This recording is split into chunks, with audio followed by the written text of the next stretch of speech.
कुछ बच्चे ऐसे थे जो ऐसे सिम्टम के बारे में पता नहीं लग रहा है, 2 घंटे 3 घंटे 4 घंटे के अंदर अंदर एक्सपायर हो रहे हैं।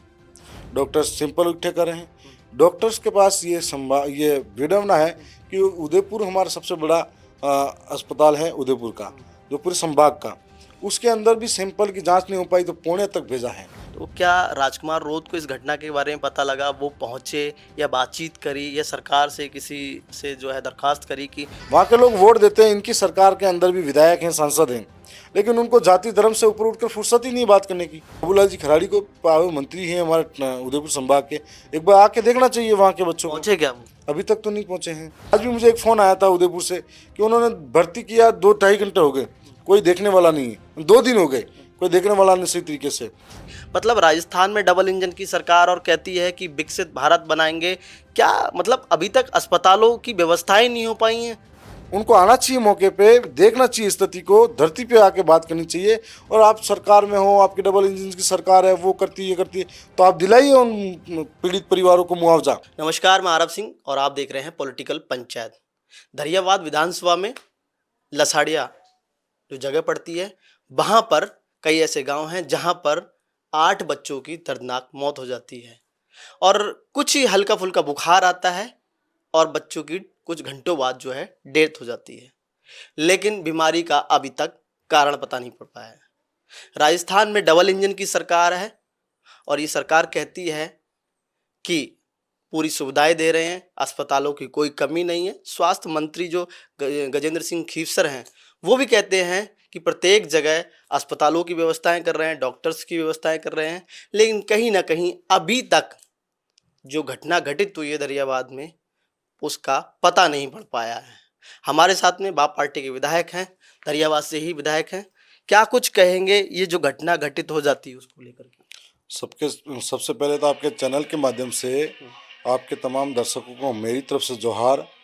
दरियावत के अंदर मेरी विधानसभा है, मेरी विधानसभा के अंदर लसाड़िया गांव है, उसके अंदर घाटा, धामणिया और लालपुरा जो गांव है, घाटा और धामणिया पंचायत है। उन पंचायतों के अंदर शुरुआत में ये 5 बच्चों की सूचना मिली थी और अभी 8 का आंकड़ा पहुंच गया, ऐसी सरकार कहती है। हमारे पास और भी लोगों की बातें जब सामने आई तो ये आंकड़े लगभग 15 के आसपास हैं। आपके चैनल के माध्यम से उन तमाम जो मृतक बच्चे हैं, इन्होंने जब दुनिया देखी नहीं, उससे पहले इस दुनिया से चले गए, उनको माँ प्रकृति से विनती करता हूँ कि अपने श्री चरणों में स्थान दे, अपने अंदर विलीन करें और जो उनके परिवारजन हैं उनको इस दुख की घड़ी में दुख सहने की शक्ति दे। दूसरा ये कहना चाहूँगा कि दो तीन बच्चों के मैं एक परिवार के पास गया हूँ, बैठा हूँ, मिला हूँ, और बैठा और मिलने के बाद में मालूम पड़ा कि कुछ बच्चे ऐसे थे जो ऐसे सिम्टम के बारे में पता नहीं लग रहा है, 2 घंटे 3 घंटे 4 घंटे के अंदर अंदर एक्सपायर हो रहे हैं। और 2-3 बच्चे ऐसे हैं जो गाँव के अंदर मान्यता परंपराओं या फिर अंधविश्वास कहो, उसके अंदर थोड़ा ज़्यादा जोर दे देते हैं और फिर उसमें लेके घूमते फिरते हैं। तो मैंने सबसे अपील की, आपके चैनल के माध्यम से भी अपील फिर कर रहा हूँ कि आज के समय में वैज्ञानिक युग है और कोई भी बीमारी का हल विज्ञान से ही संभव है, अस्पतालों से संभव है। और उसके लिए आपकी आस्था अलग हो सकती है, आपकी आस्था को आप में ठेस नहीं पहुँचाना चाहता, आस्था के साथ जाइए, काम करिए। लेकिन कोई भी बीमार होता है तो आप सबसे पहली प्राथमिकता अस्पताल हॉस्पिटल रखिए, उसके बाद में आपकी आस्था में जहाँ जाना चाहिए। फिर दूसरी बात, घाटा और धामनिया के अंदर जाने के बाद में 5 बच्चों की सूचना मिली। मैंने प्रशासन से भी वार्तालाप की, प्रशासन भी मौके पे आया। सूचना मिलने के तुरंत बाद में प्रशासन हरकत में आया, जबकि 5 बच्चे एक्सपायर होने के बाद प्रशासन हरकत में आता है। और प्रशासन हरकत में आने के बाद में ये लोगों को धीरे धीरे बातें और सामने आई कि हमारे गांव में भी ऐसी घटना हुई, हमारे गांव में भी ऐसी घटना हुई। ऐसे फिर जल्लारा मतलब ब्लॉक के जहाँ अंदर 1-2 जगह घटना घटित हो जाती है गाँव की, फिर उसके बाद में धीरे धीरे पता पड़ता है कि कई और जगह भी ऐसी घटना लोगों है। को जब पता लगा कि घाटा में हुआ, जैसा हमारे साथ भी हुआ है, पर वो खुलकर कभी आया नहीं, कभी कोई अस्पताल तक गया नहीं 2-3 घंटे के अंदर। अब हमारी भौगोलिक परिस्थिति ऐसी है, जहाँ पर कोई नज़दीकी अस्पताल है जिसके अंदर सुविधा हो, तो वो 50 किलोमीटर 40 किलोमीटर दूर है। अभी लसाड़िया, विडम्बना ये है राज्य सरकार की गवर्नेंस की, ये जो सुविधा है उसके अंदर उन्होंने कर कहा कि पहले कोई छोटा अस्पताल है उसके नज़दीक ले जाएगा, ब्लॉक स्तर के अस्पताल में ले जाएगा, ब्लॉक वाला जिले स्तर पे पहुंचाएगा, रेफर करेगा, जिले वाला नहीं ठीक हो तो फिर संभाग स्तर पे हमारा उदयपुर है, वहाँ ये व्यवस्था है। कोई एम्बुलेंस हो, कोई भी प्राइवेट गाड़ी हो तो जाएगी नहीं। तो गाँव के अंदर आज भी हमने विधानसभा सत्र में चुनाव जीते, विधानसभा सत्र हुआ, उस टाइम भी कहा था कि मेरे वहाँ पर सड़कों की व्यवस्था ठीक नहीं है। मैंने कहा था कि जब डिजिटल इंडिया, उपग्रह पे जाने की, विकसित भारत की हम बात कर रहे हैं, हमारे वहाँ नेटवर्क सुविधा नहीं है, कनेक्टिविटी नहीं है, लोग आधुनिक दुनिया से सही तरीके से जुड़ नहीं पा रहे हैं। और फिर मैंने कहा था सड़कों के साथ साथ में बिजली पानी की व्यवस्था ठीक करूं। आप हम जिला, अभी थोड़े दिन पहले सत्र में ही कहा था कि लसाड़िया के अंदर हमारा उप जिला स्वास्थ्य केंद्र होना चाहिए, घाटा और धामनिया के बीच में पीएचसी सीएचसी होनी चाहिए। मैंने ये कहा था कि नेटवर्क कनेक्टिविटी के लिए सरकार जोर दे। कई बार मैं कलेक्टरों से मिला हूँ, कई बार मैंने लेटर भी लिखे हैं, तो इसका रेस्पॉन्स उस तरीके से आना चाहिए जो कहते हैं कि अपनी लापरवाही कह सकते हैं उस टाइप से। और उसके बाद में जो बच्चों की घटना होती है, सरकार तुरंत संज्ञान 5 बच्चों के लिए लेती है, घाटा को सील करती है। आज जो जलारा से सूचना आई दरियाव से, आप पूरे ट्राइबल क्षेत्र के अंदर मॉनिटरिंग कर कर एक सर्वे कराइए, जगह जगह शिविर आयोजित कराइए। यदि आपको आदिवासियों की चिंता है, आप यहाँ से 5 लोगों को, एक टीम को भेजोगे, एक दल को भेज दोगे, उससे नहीं। दूसरा, आपके वहाँ पर जो पौषाहार बट रहा है, चाहे वो आंगनवाड़ी में, माँवाड़ी में, स्कूलों में, उसकी गुणवत्ता की जांच स्पेशल तरीके से हमेशा हो। तो क्या थावरचंद जी, मैं अभी आपको बीच में रोकूंगा। अगर जैसे आपने कहा कि ऐसे ऐसे घटना घटित हो जाती है, पास में निजी कोई आसपास में अस्पताल नहीं था, या फिर जिला लेवल पे कोई बड़ा अस्पताल नहीं था, या फिर संभाग लेवल पे कोई ऐसा अस्पताल नहीं था जहां पर इस बीमारी का पता लग सके, कि इन सिम्टम्स का पता लग सके। मतलब राजस्थान में डबल इंजन की सरकार और कहती है कि विकसित भारत बनाएंगे, क्या मतलब अभी तक अस्पतालों की व्यवस्थाएं नहीं हो पाई हैं? मैं ये कहना चाहूँगा, मैं कहना, जो गांव का नाम लिया आपने, वहाँ से 15 किलोमीटर 16 किलोमीटर के दूर लसाड़िया, 15 किलोमीटर के दूर दरियावत, दो दो दो ब्लॉकों के बीच का एक क्षेत्र है। ऐसा कई जगह है, एक घाटा की दामड़िया की बात नहीं कर रहा हूँ। और ऐसे क्षेत्र हैं जहाँ पर नेटवर्क तो है नहीं। कोई एक बीमार होता है तो वो पहले नेटवर्क ढूंढेगा, वो फिर उसके बाद में उनके परिजनों से सूचना करेगा, आसपास में कोई विकल्प की व्यवस्था करेगा, व्हीकल की व्यवस्था करेगा, नहीं तो एम्बुलेंस को बुलाने की कोशिश करेगा। तो कच्ची सड़कें हैं तो वहाँ आने के लिए डरेंगे। अब वहाँ आप, सरकारों ने कहा कि हमने खोल दिया, कहाँ खोला है, मैं तो वहाँ ही देख रहा हूँ। और फिर उप जिला स्वास्थ्य केंद्र बनाने की कहा था, जहाँ पर 25-25 डॉक्टर की सेंक्शन हो, वहाँ 5 डॉक्टर अवेलेबल हो, तो उनकी भी ड्यूटी शिफ्टिंग में लगती हो तो कौन देखेगा? क्या वहाँ पर मशीनरी है? जांच के लिए कोई मशीनरी नहीं है। आपने आई और टेबलेट दे के भेज दिया बच्चे को, जाओ ठीक हो जाओ, कैसे कैसे क्या होगा आगे पीछे, कोई उसकी जीवन का कोई मोल ही नहीं आदिवासी का। वर्तमान में उस बीमारी का पता लग पाया है क्या? यहाँ से टीम गई है, जयपुर से गई है, या फिर अलग जो है संभाग से कहीं से टीम पहुंची है, ताकि बच्चों को पता लग पाया कि बीमारी क्या कारण था जिसकी वजह से बच्चों की डेथ हुई? डॉक्टर्स को जो निर्देश दिए गए हैं, डॉक्टर्स अपने निर्देशों की पालना करते हुए लगातार गाँवों में संपर्क बना के रखे हुए हैं, घूम रहे हैं। डॉक्टर्स सिंपल उठे कर रहे हैं। डॉक्टर्स के पास ये विडम्बना है कि उदयपुर हमारा सबसे बड़ा अस्पताल है, उदयपुर का, जो पूरे संभाग का, उसके अंदर भी सैंपल की जांच नहीं हो पाई तो पुणे तक भेजा है। तो आज उदयपुर के अंदर मतलब जांच नहीं। हाँ। भारत में उस चीज की बीमारी का पता नहीं लग पाया, वो जो है मतलब राजस्थान में पता नहीं लग पाया, उसको अदर स्टेट में भेजना पड़ा है। वो पुणे भेजा है, यह उनके खुद के डॉक्टर्स बता रहे हैं, जो अभी मीडिया के माध्यम से भी उन्होंने कल डिबेट में भी कहा था कि सैंपल भेजे गए हैं पुणे। तो इसका मतलब यह है कि जहां आदिवासी क्षेत्र का बाहुल्य हो, वहां पर व्यवस्थाओं पर भी ध्यान नहीं दिया गया। और ये बड़ी विडम्बना है कि किसी की घर में मौत होना। और फिर पहले ही दिन प्रशासन के माध्यम से भी बात की, सरकारों से भी डिमांड की, पत्र के माध्यम से भी डिमांड की थी कि आप वहां पर कैंप लगाओ। लोग, बच्चे दूर जा रहे हैं, जब सारे डॉक्टर यहाँ तो सारी मशीनरी भी अवेलेबल कराओ, यहाँ पर कैंप लगेगा, यहीं पे जांचें हो जाएगी, कोई डरेगा भी नहीं। अब दूसरा बच्चा शहर जाएगा, उसके परिजन शहर जाने से डरते हैं, कभी शहर देखे ही नहीं, वो डरेंगे। और फिर उसके बाद में सारी व्यवस्था होगी कि नहीं होगी, कैसे लोग। आज भी मुझे एक फ़ोन आया था उदयपुर से कि उन्होंने भर्ती किया, 2-2.5 घंटे हो गए, कोई देखने वाला नहीं है, 2 दिन हो गए, कोई देखने वाला नहीं सही तरीके से। तो ये तो जैसे ही कुछ घटना होती तब सबको ध्यान आता है, पहले क्यों नहीं करते? और उसके बाद में मैंने कहा कि मृतक परिवारों को हम कुछ नहीं लौटा सकते, ना वो इंसान लौटा सकते, ना हम जा सकते, उनको आर्थिक मुआवजा मिलना चाहिए ताकि उनके परिवारों का दुख को कम कर सके। मुख्यमंत्री जी वास्तव में संवेदनशील अगर आदिवासी के लिए है तो तुरंत पूरे ट्राइबल के अंदर जहाँ जहाँ नेटवर्क कनेक्टिविटी नहीं है उनको ठीक करे, सड़कों को ठीक करे, पेयजल मुख्य मूलभूत सुविधाओं को ठीक कराए। और जो हॉस्पिटल के अंदर डॉक्टर्स की कमी, चिकित्सा मंत्री जी बार बार अभी विधानसभा में भी खूब कहा था हर प्रश्न के जवाब में कि हमने तो अब सब जगह अवेलेबल करा रहे। तो अवेलेबल ट्राइबल को छोड़ के करा रहे हो कि हमारे क्षेत्र को छोड़ के करा रहे हो? तो सब जगह कराओ। और वहाँ पर आप आदिवासियों के 8 बच्चों की मौत का मामला आ गया, सरकार का कोई मंत्री या मुख्यमंत्री देखने तक नहीं आए। आपको दूसरी जगह हेलीकॉप्टर घुमाने में घुमा सकते हो, दूसरी जगह घूम सकते हो। क्या लग तो रहा है कि क्या सरकार को आदिवासियों से जो है दिलचस्पी नहीं है, आदिवासियों के वोट नहीं मिलते हैं, या फिर आदिवासी जो है राजस्थान का हिस्सा नहीं है क्या? सरकार आदिवासियों के साथ में जो भेदभावपूर्ण रवैया कर रही है वो अच्छा नहीं है। और आज इतनी संवेदनशील मामला था तो एक भी मंत्री आके वहाँ के गाँव के हालात देखते हैं कि वास्तव में यहाँ पर मूलभूत सुविधा है या नहीं है। आपने ऐसी में बैठ के, ऐसी के कमरों में बैठ के जो सोच लिया अपने मन से कि आदिवासियों की हालात ऐसी है वैसी है, हमने टीएडी विभाग बनाया। टीएडी विभाग घोटालों का जंजाल बन गया है वो तो इस तरीके से लोग हैं वहाँ के। आप जो कह रहे हो वहाँ के वोट नहीं देते, वहाँ के लोग वोट देते हैं। इनकी सरकार के अंदर भी विधायक हैं, सांसद हैं, लेकिन उनको जाति धर्म से ऊपर उठकर फुर्सत ही नहीं बात करने की। जो जाति धर्म, आदिवासी हिंदू मंत्री मुस्लिम, बाबूलाल खराड़ी हैं इस जो। तरह की बातें करने से बाबूलाल जी खराड़ी को मंत्री हैं हमारे उदयपुर संभाग के, एक बार आके देखना चाहिए वहाँ के बच्चों को। पहुंचे क्या वो? अभी तक तो नहीं पहुंचे हैं। अभी वो जैसे ही पहुंचेंगे कहाँ से, अभी जैसे चुनाव नजदीक आएंगे मीडिया के सामने आ जाएंगे कुछ ना कुछ उल जुलूल बाइट देने के लिए। भाई उससे पहले ऐसे मुद्दों से उनको कहाँ लेना देना। जैसे अभी आप बहुत जिक्र कर रहे हैं, कह रहे हैं कि सरकार की तमाम मूलभूत सुविधाएं आदिवासी इलाके में नहीं पहुंच पाती, आपकी विधानसभा तक नहीं पहुंच पाती है। स्कूलों की हालत खराब है, सड़कों की हालत खराब है। विधायक जी आप भी जो है चार दूसरी बार विधायक हैं, तो क्या कुछ कहेंगे कि आपने क्या कुछ व्यवस्थाएं करी, आपने अपने स्तर पे कितनी सड़कें बनवाई? ऐसा लोग भी कहेंगे क्योंकि सरकार पर तो आप तंज कस रहे हैं, आपने अपने स्तर पे कितना काम किया? हाँ देखो, मैं दूसरी बार का विधायक नहीं हूँ, 2.5 साल में हुए हैं मुझे, अभी 2 साल 2.5 साल हुए हैं। जी। लेकिन विधायक मत के अंदर मैंने कम से कम 40 स्कूलों के अंदर सीसीटीवी कैमरे और एलईडी लगाई है ताकि पारदर्शी तरीके से शिक्षा की व्यवस्था को मजबूत किया जा सके।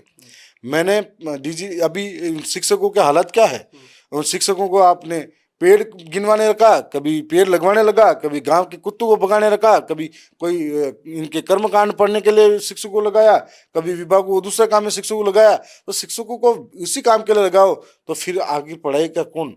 तो और इनके ऑनलाइन काम इतने करा दिए, सारी चीज़ों को अपलोड करना। तो हमारा ऐसा इलाका है जहाँ पे स्कूल की कुछ व्यवस्था नहीं। मैंने करीबन 150 से ज़्यादा स्कूलों में, अभी मैं 100 स्कूलों में और देने वाला हूँ, लैपटॉप और प्रोजेक्टर दिया है ताकि हमारे बच्चे डिजिटल युग के अंदर लैपटॉप और प्रोजेक्टर से आधुनिक शिक्षा को ग्रहण कर सके। मैंने कैमरे लगवाए।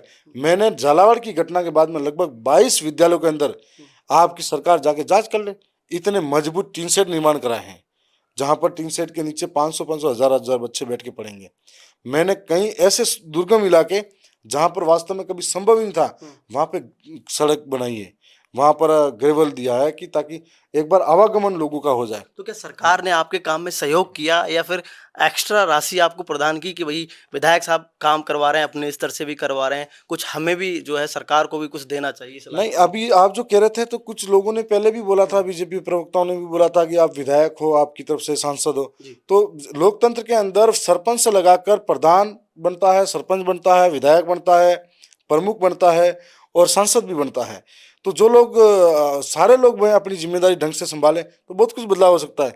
उदयपुर के सांसद भी बने हैं, उन्होंने हमारे विधानसभा को कितना बजट दिया, उनके विधायक उनके सांसद मत से तो पता लग जाएगा। कुछ नहीं दिया, जाति धर्म के ऊपर उठ के बात कर सके, उससे अलावा क्या कुछ वो है क्या? मन्नालाल राव साहब ने कुछ नहीं दिया क्या? अभी तक तो ऐसा कुछ है नहीं विशेष।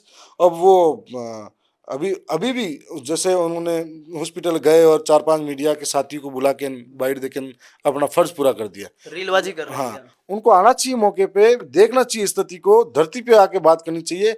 और आप सरकार में हो, आपकी डबल इंजन की सरकार है, वो करती है ये करती है, तो आप दिलाइए उन पीड़ित परिवारों को मुआवजा। आप उनके दुख को कम कर नहीं सकते तो उनको मुआवजा दिलाइए। आप वहाँ पे जिला स्वास्थ्य केंद्र की हम जो मांगे कर रहे हैं उनमें हमारा समर्थन कीजिए। और या नेटवर्क, ये भी उनके क्षेत्र भी आता है। तो ऐसे तमाम जो मुद्दे हैं इस पे खुलकर सामने आना चाहिए। हम सभी क्षेत्र की जनता ने हमें इसी उम्मीद से बनाया है ताकि हम उनके सुख दुख में साथ खड़े रह सके। थावरचंद साहब क्या मांग कर रहे हैं, डिमांड कर रहे हैं पीड़ित परिवारों के लिए? सरकार को क्या कुछ करना चाहिए उनके लिए? मैं तो ये कहना चाहूँगा कि जो भी बच्चे इस दुनिया में नहीं हैं उन पीड़ित परिवारों को, उनको अगर उनका पक्का मकान नहीं तो मकान बना के देना चाहिए। उनके पानी की व्यवस्था करानी चाहिए, कुएं बोरवेल वगैरह कराना है, ट्यूबवेल वगैरह, उनका बिजली कनेक्शन होना चाहिए, उन गाँवों के अंदर नेटवर्क सुविधा सारी होनी चाहिए।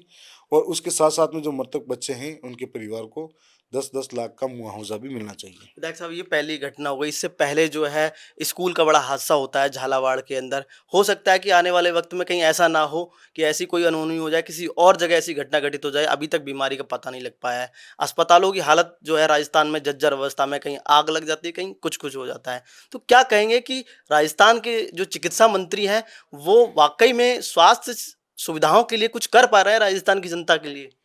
चिकित्सा मंत्री दावा कर रहे हैं, हम कर रहे हैं, बेहतर कर रहे हैं, तो करना भी चाहिए। आपको अवसर मिला है, चिकित्सा मंत्री के पद पे प्रदेश की जनता ने बैठाया है। लेकिन ट्राइबल क्षेत्र के अंदर मैंने खुद ने कहा था कि हमारे पास एक दरियावत का अस्पताल है जिसमें 25 डॉक्टर की संख्या है, 5 डॉक्टर अवेलेबल हैं। कहीं ऐसे सारे अस्पतालों के अंदर जहाँ से आपने कहा था विधायक मत से मैंने CBC 5 पार्ट्स मशीनें भी दे रखी है हॉस्पिटल के अंदर, जो वहाँ पर पहले से अवेलेबल नहीं है। अब पहले 3 पार्ट्स मशीनें अवेलेबल थी। तो मैं तो मेरी कोशिश है, मेरे मुट्ठी में जितना होगा उतना बांट सकूंगा। सरकार के पास सरकार है, सरकार के पास सब कुछ है। तो आज चिकित्सा मंत्री को एक बार देखना चाहिए था वहाँ ट्राइबल क्षेत्र की व्यवस्था को। एक बार उदयपुर के हॉस्पिटल, सोलंबर के हॉस्पिटल, एक बार जहाँ जहाँ जिला चिकित्सालय हैं वहाँ कम से कम विजिट कर लेते हैं, तो पता लगता है कि आपके प्रदेश के अंदर चिकित्सा व्यवस्था का क्या हालात बने हुए हैं। इस घटना के घटित होने के बाद में तमाम लोग जो है सहानुभूति दे रहे हैं। तो क्या राजकुमार रोत को इस घटना के बारे में पता लगा, वो पहुंचे या बातचीत करी या सरकार से किसी से जो है दरखास्त करी कि जो है मुख्यमंत्री से कुछ कहा उन्होंने कि इस क्षेत्र के लिए कुछ विशेष जो है अनुदान मिलना चाहिए, पीड़ित परिवारों के लिए कहीं ना कुछ होना चाहिए? राजकुमार रोत साहब ने। राजकुमार रोत की पार्टी का हिस्सा मैं हूँ, मेरी विधानसभा है। जब मैंने जिम्मेदारी संभाल रखी है, मेरे कार्यकर्ता मौजूद हैं, मैं सारे लोग हैं, पत्र लिख के माध्यम से अवगत करा रहा हूँ। तो रोज साहब की जिम्मेदारी वह निभा रहे हैं। बांसवाड़ा डूंगरपुर के अंदर घूम घूम कर उनका काम है, जो पूरा फर्ज निभा रहे हैं। लेकिन उन्होंने जब मुझे ये जानकारी मिली, उन्होंने मुझे कहा है कि आप मजबूती से वहाँ पर काम करो, जैसी भी कोई आवश्यकता हो आप हमें बता सकते हो। तो जब मैं काम कर रहा हूँ तो रोज साहब वहाँ आए या नहीं आए, उससे उस बात का अलग इशू है। आने वाले समय में सरकार, केंद्र सरकार बिल लेके आने वाली है। जैसे सरकार ने जिक्र किया था, कहा था कि 33% जो है महिलाओं को आरक्षण देंगे। अब जब 33% हो जाएगा तो राजस्थान विधानसभा में आने वाले वक्त में सीटें भी बढ़ जाएंगी, महिलाओं की संख्या भी बढ़ेगी। तो बाप पार्टी इसे कैसा देखती है आने वाले समय में? चैलेंज है कि हो सकता है थावर चंद जी की जगह किसी और को नहीं लेनी पड़ जाए, किसी महिला विधायक को लेनी देखो, पड़ जाए। आदिवासी हमेशा मातृशक्ति को प्रथम मानता आया है, और देश के अंदर महिलाओं को आगे आना हम सबका एक बड़ा विषय है कि महिलाओं को लोग खुला चुने तक, मतलब जहाँ रोटी बनाती वहाँ तक समझते हैं जी। कि वो घर से बाहर निकल कर आएगी, समाज का नेतृत्व करेगी और आगे आकर बोलेगी। ये बड़ी अच्छी बात है। लेकिन क्या देश के अंदर 33% आरक्षण के अंदर सरकार स्पष्ट करेगी कि इसमें SC ST माइनॉरिटी और OBC का हिस्सा कितना होगा, जो इस देश का 75% बहुजन है? क्या सरकार स्पष्ट बताएगी 33 में से 25% जो लोग लड़ेंगे चुनाव वो भी बहुजन होंगे? या राजस्थान के अंदर जो परिसीमन के बाद में टोटल सीटें होगी उसके अंदर 33% आरक्षण महिलाओं के अंदर से भी बहुजन का कितना होगी, ये राज्य सरकार स्पष्ट करेगी। ये पहले तय होना चाहिए। और दूसरी बात, चाहे दरियावत की हो चाहे कहीं और की हो, चुनाव कोई भी लड़ सकता है, वो मेरा फिक्स नहीं है। वो वहाँ की जनता तय करेगी कि कौन चुनाव जीतेगा। ये लोकतंत्र है, ये सबसे बड़ी खूबसूरती है कि जनता के हाथ में है। और हमारी जनता के अंदर चुनाव में व्यक्ति महत्वपूर्ण नहीं होता, विचारधारा व्यक्ति महत्वपूर्ण होती है, वोट का अधिकार महत्वपूर्ण होता है, पार्टी भी महत्वपूर्ण नहीं होती है। यदि मैं गलत हूँ या मेरी पार्टी गलत है तो लोग निर्णय कर सकते हैं, इतना हमारे लोगों में समझ है। तो विधायक जी, क्या बाप पार्टी कहीं बदलाव करेगी अगर ऐसा होता है तो? पहली चीज़ तो यह है कि अ, जिसको समाज सेवा करनी है या जिसको राजनीति करनी है, उसको फील्ड में आकर मेहनत करनी पड़ेगी। किसी को गिरा कर आगे नहीं बढ़ सकता, आप उसको उससे बढ़कर मेहनत करके आगे बढ़ सकते हो। जो भी ऐसा होगा स्वागत योगी है, वो कभी ऐसा होगा तो वो आएगा, उसको हकदार होगा, मेहनत करेगा, वो आगे बढ़ेगा। अंतिम सवाल की तरफ चलूंगा। क्या कुछ कहेंगे, 2.5-3 साल होने जा रहे हैं सरकार को और लगातार आपने विधानसभा में भी घेरा था, लग रहा है कि मुख्यमंत्री जी या सरकार कहीं दिखाई दे रही है? सरकार 2.5 साल के अंदर जिन मैनिफेस्टो के साथ में, जिन विश्वास के साथ में जनता के बीच में आई थी, चाहे वो युवाओं के मुद्दों पर आई हो, बेरोजगारों के मुद्दों पर, किसानों के मुद्दों पर, मजदूर के मुद्दों पर, तो उस तरीके से प्रभावी चीज़ें जो होनी चाहिए थी वो हो नहीं पा रही है प्रदेश के अंदर। आज सब तरीके से कानून व्यवस्थाओं का भी बिगड़ा हाल है। और इसके बाद में सरकार शिविर लगा रही है लगातार, कभी हर महीने ये शिविर वो शिविर। उस शिविर को लगाकर आमजन के बीच में जाने की कोशिश तो करिए, लेकिन हर शिविर के अंदर पैसा सरकार नहीं जनता का लग रहा है, और उस पैसों में भी लोग वहाँ आ ही नहीं रहे हैं। और दूसरा, आप लगातार इस तरह का काम कर रहे हो, अभी जनता का विश्वास ही नहीं रहा इस वर्तमान सरकार पर, कि जो उम्मीदें थी उन पे खरे नहीं उतर पा रहे हैं। इसलिए पंचायती राज चुनाव भी नहीं करवा रहे हैं, छात्र संघ चुनाव भी करवाने से डर रहे हैं। और अभी आप तमाम योजनाओं को धरातल पर ला नहीं पाए हो, तो गाँव के बीच में जाए तो किस मुंह से जाए, ये सब चीजें हो रही है। क्या लग रहा है परिसीमन के अंदर भी उन्होंने लगातार घोटाले किए। एक पंचायत को 4,000 पे पंचायत समिति से वार्ड बनाया, कोई जिला परिषद के अंदर कम संख्या में वार्ड बनाया, दूसरी जगह 5-5 पंचायतें लेके वार्ड बनाया जा रहा है। तो इस तरीके से माहौल हो रहा है, तो लोगों में भी ना, पंचायत चुनाव में भी इसी वजह से डर लग रहा है, सता रहा है सरकार को। सरकार को डर तो लगेगा। 2.5 साल हो गए सरकार के, उस तरीके से आना चाहिए था, वो ऐसे तरीके से नहीं आ पाई सरकार। और दूसरी तरीके से जिन मैनिफेस्टो के माध्यम से सरकार सत्ता में आई, भर्तियाँ इतनी करवाएंगे, इतने लोगों को रोजगार देंगे, इतने किसानों के कर्जा माफ हो जाएगा, इतनी बिजली फ्री होगी, ये सब होगा, कानून व्यवस्था ठीक होगी, मर्दों का प्रदेश है, उनका प्रदेश है, और हम नहीं सहेगा राजस्थान, कई चीज़ें करी उन्होंने। अब सब करने के बाद भी राजस्थान के हालात बिगड़ते जा रहे हैं, रोज कानून व्यवस्था बिगड़ती जा रही है। तो इसलिए डर सता रहा। हाईकोर्ट के बराबर आदेश आने के बाद, माननीय हाईकोर्ट के कहने के बावजूद भी चुनाव नहीं कराना, साफ दिखता है कि सरकार की नाकामी है। और डर है कि अब पंचायती राज चुनाव आ रहा है, जनता समझदार है और समझदारी से उनको निपटेगी। और जैसे कि आप देखते हो, पिछले पंचायती राज के अंदर हम लोग यहाँ अलग अलग बात करते हैं, बीजेपी है कांग्रेस पे वार करती है, कांग्रेस बीजेपी पे करती है। हमारे वहाँ तो दोनों ही साथ में मिलकर लड़ रहे हैं, साथ में मिलकर उन्होंने जिला प्रमुख भी बैठाया, प्रधान बैठाया। अब किस मुंह से कह रहे हैं कि हम अलग अलग हैं? अभी भी आ रहे हैं हमारे वहाँ पे, एकता कर रहे हैं कि कोई भी जीतो लेकिन बीजेपी नहीं आए, इस तरह से साजिशें हो। लेकिन जनता समझदार है, लोग समझदार है, कितने भी षड्यंत्र करो, इसका जवाब अपने वोटों से ही देंगे वो तो। बहुत बहुत शुक्रिया। तो देखिए, हमारे साथ थे थावर चंद जी, जो कि धरियावाद से विधायक हैं, और इन्हीं की विधानसभा में 8 बच्चों की दुखद मौत हो जाती है और बीमारी का अभी तक पता नहीं लग पाया। और इन्होंने मुख्यमंत्री जी से भी दरख्वास्त करी है कि सरकार जल्द से जल्द जो है पीड़ितों को मुआवजा दे, राहत दे, और तमाम उन चीज़ों पर जो है कार्रवाई करे, और कहीं ना कहीं स्वास्थ्य सुविधाओं पर खास तौर पर ध्यान रखा जाए। और इन्होंने तंज कसा है कि साफ तौर पर कि राजस्थान में स्वास्थ्य जो व्यवस्थाएं हैं, स्वास्थ्य जो सुविधाएं हैं, वो कहीं ना कहीं जर्जर हैं। व्यक्ति को, आम आदमी तक जो है स्वास्थ्य सुविधाओं का लाभ नहीं मिल पा रहा है। सहयोगी कैमरामैन राजेंद्र शर्मा के साथ मारव सिंह, पॉलिटिकल पंचायत, जयपुर।